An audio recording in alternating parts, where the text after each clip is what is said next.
తెలంగాణలో కాంగ్రెస్ పార్టీ పూర్తిగా కనుమరుగైపోయే పరిస్థితికి వచ్చేసినటువంటి సమయంలో రేవంత్ రెడ్డి మళ్ళీ కాంగ్రెస్ పార్టీకి అయితే ఊపిరి లూదేడని చెప్పొచ్చు. ఆయన వచ్చిన తర్వాతే మళ్ళీ కాంగ్రెస్ పార్టీకి ఎంతో కొంత బొజ్జ ఏర్పడింది, ఎంతో కొంత ఊపు అయితే వచ్చింది. కేడర్ లో కూడా ఒక ఉత్సాహం అయితే వచ్చింది. అలాంటి పరిస్థితుల్లో 2023 చివరార్థంలో కాంగ్రెస్ పార్టీకి అయితే విజయాన్ని చేకూర్చాడు. అందుకే రేవంత్ రెడ్డిని ముఖ్యమంత్రిగా చేయాల్సి వచ్చింది. కానీ రేవంత్ రెడ్డి ముఖ్యమంత్రి అయిన తర్వాత చాలా మందికి నచ్చలేదు కాంగ్రెస్ పార్టీలో. ఎందుకంటే ఉత్తమ్ కుమార్ రెడ్డి, బట్టి విక్రమార్క ఇలాంటి వాళ్ళందరూ కూడా సీనియర్ నేతలు ఉన్నారు. ఆ సీనియర్ నేతలకి రావాల్సినటువంటి పదవులు ఇవి అని వాళ్ళు అనుకుంటారు. కానీ రేవంత్ రెడ్డి లేకపోతే అసలు పార్టీ గెలవదు కదా అనేది వీళ్ళు అంటారు. మొత్తానికి ఇప్పుడు రేవంత్ రెడ్డి ముఖ్యమంత్రి 1 సంవత్సరం పూర్తి అయిపోయింది, 2వ సంవత్సరం కొనసాగుతోంది. చాలా మంది ఇప్పుడు గుర్రుగా ఉన్నారు రేవంత్ రెడ్డిపై, కాకపోతే ఏమీ చేయలేనటువంటి పరిస్థితి. ఇలాంటి పరిస్థితుల్లో ఇప్పుడు టీపీసీసీ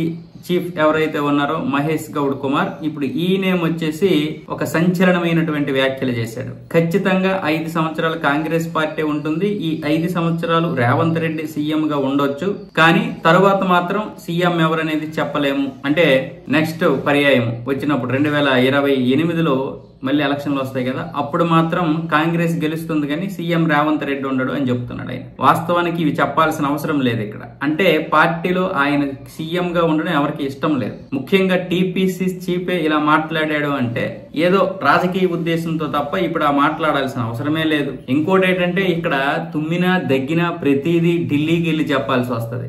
అక్కడ వాళ్ళు హస్తినలో ఏ నిర్ణయం తీసుకుంటారో దాన్ని బట్టి ఇక్కడ ఉంటుంది తప్ప ఇక్కడ ఒక సీఎం కూడా విలువ ఉండదు. కాంగ్రెస్ పార్టీలో అదే దరిద్రం.